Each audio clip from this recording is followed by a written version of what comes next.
I'm Aiden. And I'm Reese. And this is the Cedar Log. To begin, Treasure Island was first called Ridge's Island and was owned by William Ridge. The island was first used as a scout camp in 1911 by Scoutmaster Oscar Mormon, who brought Troop 46 to camp on the island. The troop used to be the island for woodcraft training, and only one meal was provided to the scouts. They were responsible for cooking their other two meals as part of their training. In January of 1913, a 5-year lease was signed by the Philadelphia Council for an island in Delaware. Dr. Charles D. Hart, the council chairman, was critical in selecting the island. The name Treasure Island originates from the comment, "What a treasure," that was uttered by one of the camp inspection team members. Thus, the groundwork was laid for the birth of Treasure Island Scout Reservation. In the summer of 1913, the first summer camp was conducted with 315 scouts from 37 troops attending. They each paid $3.50 for a week of camp, which is around $97 today. Interestingly, the fee was reduced to $3 per week in 1914. Also in 1913, the original dining hall was built. In the 1914, an artisan was drilled to create a water supply for the camp.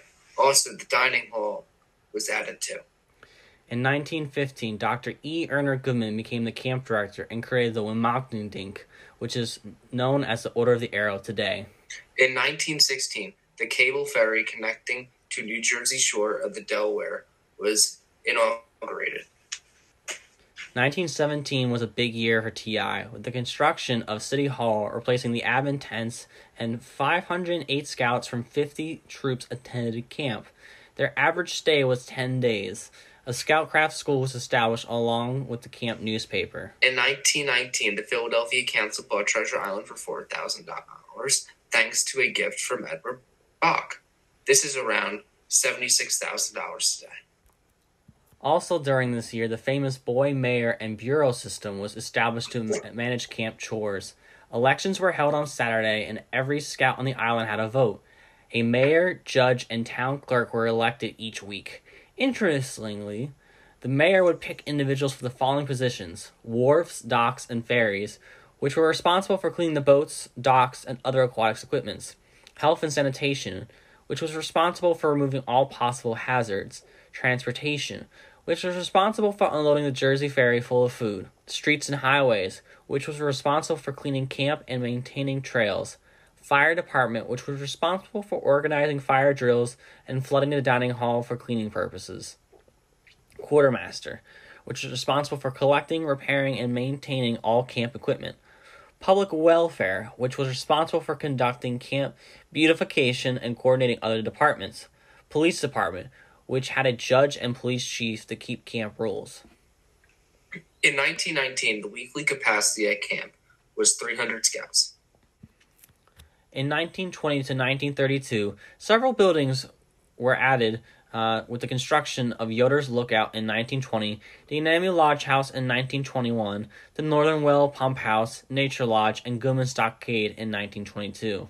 Of note, Kiwanis Lodge was built in 1922 and primarily served as the handicraft area for the camp, but it also houses a fully equipped Catholic altar in the back. Mass was held on Saturdays by a priest who visited the island each week solely to hold Mass.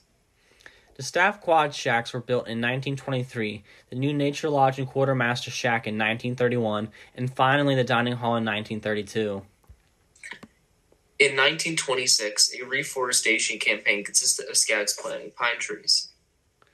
In 1931, the seasonal Treasure Island U.S. Post Office was established. Treasure Island was one of only 4 scout camps of a seasonal post office within the property.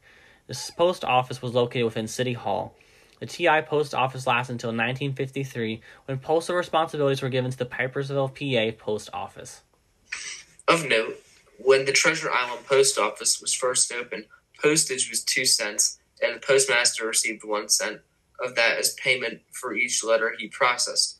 During the summer months, all of the mail originating from the scout office was taken to TI for processing, effectively saving half the postage cost, as the postmaster was also a professional scouter in Philadelphia Council.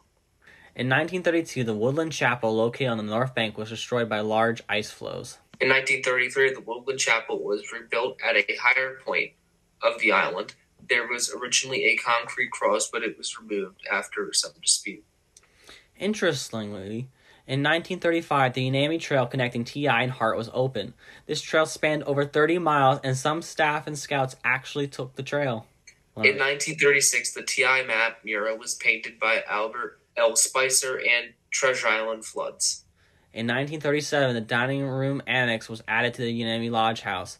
Interestingly, the photos of Unami Lodge chiefs were hung in the dining room.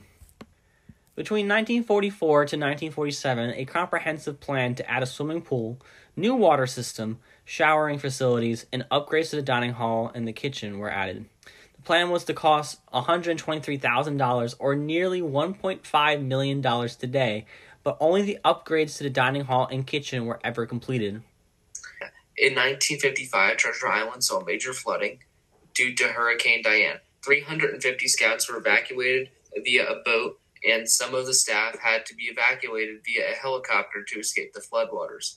The waters flooded the island as high as above the door to the kitchen and the dining hall. In 1958, the TI pool was open, and Marshall Island was purchased from the YMCA. Unami Lodge also rebuilt Goodman Stockade during this year. In 1961, the Mitchell Suspension Bridge was added to connect Marshall and Treasure Island. In 1963, Treasure Island celebrated 50 years. In 1969, Eagle Island opened up as a wilderness camp, and a new ceremonial grounds at Eagle Island were dedicated. In 1971, Treasure Island closed as a summer camp, but Eagle Island opened as a summer camp with all the needed facilities. However, Treasure Island remained open for weekend camping. In 1979, Eagle Island closed as a summer camp. In 1980, Treasure Island reopened as a summer camp, and Connie's gas station was purchased to function as the ranger's residence. The Treasure Island dining hall was reopened the following summer in 1982. The Coke course on Eagle was built in 1981 or 82. 1982 saw many projects such as the repainting of every building, new electric and water lines, latrines added to every site, and a new shower house by Mitchell's Bridge. And a rifle range was added to Marshall's Island. In 1983, the OA grounds were refurbished and thousands visited the island as a part of NOAC. Even Miss Goodman, then Miss Alder, visited the island and Devil's Tea Table. The fencing of the Goodman's stockade was also replaced. In 1987, the Bernard Klein Memorial Nature Lodge was constructed. In 1991, a Coke course was built on Marshall Island. In 1994, new docks and landings were added to Treasure Island. In 2000, after a fundraiser, the Unami Lodge house at TI was renovated and restored. In 2003, Baker Lodge was renovated and restored. In April of 2005, TI flooded, and the council spent $1 million to repair the damage. The camp unfortunately flooded again in 2006. Treasure Island was then opened in 2007, but closed after 2008. Special thanks to those who provided information contained in this episode, including contributors to the TI 50th and 75th anniversary booklets, Phil Hittner, Alan Geller, and the Friends of Treasure Island. The Cedar Log is a production of the Unami Lodge 1 History Committee, hosted by Aiden and Reese, video by Aiden, audio editing by Reese, and script by Phil and Reese.